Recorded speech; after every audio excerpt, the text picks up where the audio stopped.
اچھا ایک عجیب بات لوگ بولتے ہیں, بھائی تم نے بہن کو حق کیوں نہیں دیا؟ کہتے میں نے جہیز دے دیا تھا. ہم نے کیا, ایک سے پوچھا تم نے فجر کی نماز کیوں نہیں پڑھی؟ کہتا میں نے تہجد پڑھ لی تھی. ارے تہجد فرض اپنی جگہ ہے, تم تہجد چاہے نہ بھی پڑھتے. آپ صلی اللہ علیہ وسلم آسمان کی طرف نگاہ اٹھائی, یہ ہاتھ آپ ماتھے پہ رکھا اور فرمایا اوف بڑی سخت چیز نازل ہوئی ہے.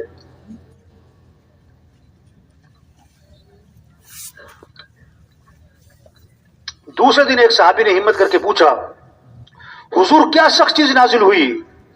آپ نے فرمایا جبریل علیہ السلام آئے اور مجھے یہ بتلا گئے اگر کوئی آدمی اللہ کے راستے میں جائے اور شہید کر دیا جائے اور پھر زندہ کیا جائے اور پھر شہید کر دیا جائے, اگر اس کے ذمے قرضہ ہے جب تک قرضہ ادا نہیں ہوگا مغفرت نہیں ہوگی اس کی.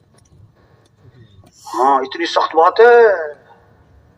یہ محنت ہے تبلیغ میں کہ ہر آدمی کا ایمان اتنا کامل ہو, اللہ پر اتنا بھروسہ آ جائے کہ کسی کا پیسہ نہ دبائے, کہ پالنے والا تو اللہ ہے, رزق دینے والا کون ہے؟ ہاں یہ چوری کیوں ہے کہ پیسے سے کام بنتے ہیں, رشوت کیوں ہے کہ پیسے سے کام بنتے ہیں. ایک سے پوچھا تم نے رشوت کیوں لی؟ کہتا بیٹی کی شادی کرنی ہے. اس سے کہا اگر مہینے بعد طلاق ہوگی تو پھر کیا بنے گا؟ کہتا مولوی صاحب کوئی خیر کی باتیں کرو. اس سے کہا بھائی خیر کے کام بھی تو کرو, یہ حرام کے پیسے سے گھر آباد ہے. ہاں کسی پہ ظلم نہ کرو بھائی, کسی پہ ظلم. ایک بڑا بگڑا ہوا آدمی تھا, ایک کمزور آدمی مچھلی شکار کر کے لے جا رہا تھا, تو اس کو مچھلی اچھی لگی, اس نے اس کو اپنی طاقت کے بل بوتے اس سے مچھلی چھین لی. اور انہوں نے بڑی محنت کی کہ میرے بچے بھوکے ہیں, بچوں کی خوراک کے لیے. ہاں چلو لے گیا, مچھلی پکائی کھائی. ہاں اللہ سے ٹکر, اللہ کے یہاں دیر ہے اندھیر. ہاں اس کے انگوٹھوں پہ نا بیماری لگی, ڈاکٹروں نے کہا کہ یہ کاٹنے پڑیں گے. انگوٹھے کٹ گئے, بیماری آگے بڑھی. انہوں نے کہا دونوں ہاتھ کاٹنے پڑیں گے, دونوں ہاتھ کٹ گئے, بیماری آگے بڑھی. انہوں نے کہا کلائیوں تک کاٹنا پڑے گا, کونی تک کاٹنا پڑے گا, کونی تک کٹ گئے, بیماری آگے بڑھی. ڈاکٹر نے کہا یہ بیماری نہیں لگتی, یہ کسی کی بددعا لگتی ہے. دیکھو مظلوم جب کچھ نہیں کر سکے گا تو کیا کرے گا؟ بددعا. اور بددعا کا جو نقصان ہے, ایٹم بم کا نقصان تھوڑا ہے اور بددعا کا نقصان. انہوں نے کہا جا جس پر ظلم کیا اسے معافی مانگ ورنہ تیرا سارا جسم گل جائے گا. وہ نکلا اس کی تلاش میں, ایک جگہ پر وہ مچھلی والا مل گیا, اس کے پاؤں پڑ گیا کہ مجھے اللہ کے لیے معاف کر دے. کون ہو تم؟ کہ وہی جس نے مچھلی چھینی تھی. انہوں نے کہا معاف تو نہیں کرنا تھا, لیکن تیرا حال دیکھ کے مجھے ترس آتا ہے, جب میں تجھے معاف کرتا ہوں. اس نے کہا تو نے کیا کہا تھا جب میں نے تیرے سے مچھلی چھینی, کیا کہا تھا؟ اس نے کہا میں نے اللہ سے یہ کہا کہ اللہ میں کمزور ہوں, تو کمزور نہیں, تو میری طرف سے اس سے بدلہ لے. تبلیغ میں یہ محنت ہے, معاملات اچھے ہو جائیں, اخلاق اچھے ہو جائیں, کمائیاں پاکیزہ ہو جائیں. آپ صلی اللہ علیہ وسلم نے فرمایا اس آدمی کی کمائی برکت والی ہوگی اور پاکیزہ ہوگی جس کی کمائی میں 7 چیزیں ہوں. 7 کام جو کرے گا اس کا کاروبار برکت والا ہوگا, پاکیزہ ہوگا. یہ چیزیں وجود میں آئے ہمارے تاجروں میں, ہمارے مالداروں میں. آپ نے فرمایا پہلی بات وہ مالدار, وہ تاجر جو بات کریں تو سچ بولیں, جھوٹ نہ بولیں. آج لوگ توبہ توبہ پتہ کیا کہتے ہیں, جھوٹ کے بغیر کام نہیں چلتا. استغفر اللہ, استغفر. جھوٹ کے بغیر کام نہیں چلتا. آپ صلی اللہ علیہ وسلم نے فرمایا سچ میں نجات ہے اور جھوٹ میں ہلاکت ہے. آپ صلی اللہ علیہ وسلم صحابہ کے ساتھ سامنے تشریف ممبر پہ تشریف فرما ہے, ٹیک لگی ہوئی ہے. آپ نے فرمایا میں تمہیں کبیرہ گناہوں میں سے بڑے گناہ بتاؤں. 3 گناہ گنوائے. پہلا گناہ اللہ کے ساتھ کسی کو شریک ٹھہرانا, ٹیک لگی ہوئی.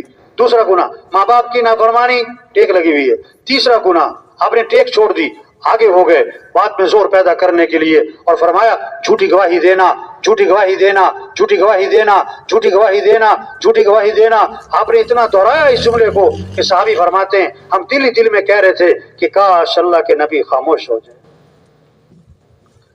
ایک حدیث میں ایک صحابی نے عرض کیا حضور مسلمان بزدل ہو سکتا ہے؟ فرمایا ہو سکتا ہے. حضور مسلمان بخیل ہو سکتا ہے حضور مسلمان جھوٹ بول سکتا ہے؟ تو میں نہیں ایمان والا جھوٹ نہیں بولا کرتا. تو وہ تاجر جو بات کریں تو سچ بولیں. دوسری بات وعدہ کریں تو پورا کریں، وعدہ خلافی نہ کریں. تیسری بات امانت رکھی جائے تو ادا کریں، خیانت نہ کریں. چوتھی بات اپنا سودا بیچیں تو تعریفیں نہ کریں.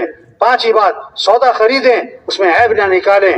چھٹی بات کسی سے حق لینا ہے تو اس پہ سختی نہ کریں. ساتویں بات کسی کا حق دینا ہے تو ٹال مٹول نہ کریں. تو جس کے کاروبار میں یہ 7 باتیں ہوں گی اس کا کاروبار برکت والا ہوگا اور پاکیزہ ہوگا. یہ محنت ہے. یہ دین زندگیوں میں آئے گا تو دنیا میں امن محبتیں. حکومتوں کے بدلنے سے امن نہیں آتا، حکومتوں کے بدلنے سے حالات نہیں بدلا کرتے. جب دین زندگی میں آئے گا تو اللہ کی طرف سے فیصلہ ہوگا امن کا، محبتوں کا، خوشیوں کا. زندگیاں آسان ہو جائیں گی، پریشانیاں ختم ہو جائیں گی. پریشانیاں مال کی کمی سے نہیں آتی، چیزوں کی کمی سے نہیں آتی. ما اصابکم من مصیبت فبما کسبت ایدیکم، جو بھی تم پر مصیبت آتی ہے وہ تمہارے گناہوں کی وجہ سے. ایک صحابی نے عرض کیا حضور فلاں آدمی کا مال سمندر کے کنارے تھا، پانی کی لہریں آئیں، پانی سامان بہا کر لے گئیں. آپ نے فرمایا جو مال بھی ضائع ہوتا ہے خشکی میں یا تری میں وہ زکوٰۃ روکنے کی وجہ سے ہوتا ہے. جب زکوٰۃ نہیں دیں گے تو اس طرح کے فتنے آئیں گے. جب بے حیائی عام ہوگی، فحاشی عام ہوگی، اللہ کے نبی نے فرمایا ایسی بیماریاں پیدا ہوں گی جن بیماریوں کے نام تمہارے بڑوں نے کبھی سنے بھی نہ ہوں گے. ہاں آپ صلی اللہ علیہ وسلم نے فرمایا آدمی محروم کر دیا جاتا ہے رزق سے اس گناہ کی وجہ سے جو وہ کر بیٹھتا ہے. جب گناہ ہوں گے، اللہ کی نافرمانی ہوگی تو محرومی آئے گی، پریشانیاں آئیں گی، مصیبتیں آئیں گی، غم آئیں گے. مسئلوں کا حل چیزیں نہیں ہیں، مسئلوں کا حل مال نہیں ہے، مسئلوں کا حل حکومتوں کا بدلنا نہیں ہے، مسئلوں کا حل اللہ کی طرف رجوع ہے. یا ایھا الذین آمنوا توبوا الی اللہ توبۃ نصوحا، اے ایمان والو توبہ کر لو. توبہ کا معنی لوٹ آؤ، اللہ کی طرف لوٹ آؤ، دین کی طرف لوٹ آؤ، اعمال کی طرف لوٹ آؤ، حیا کی طرف لوٹ آؤ، سنت کی طرف لوٹ آؤ، شریعت کی طرف لوٹ آؤ، نبی والی زندگی کی طرف لوٹ آؤ. وَتُوبُوا إِلَى اللَّهِ جَمِيعًا أَيُّهَا الْمُؤْمِنُونَ لَعَلَّكُمْ تُفْلِحُونَ.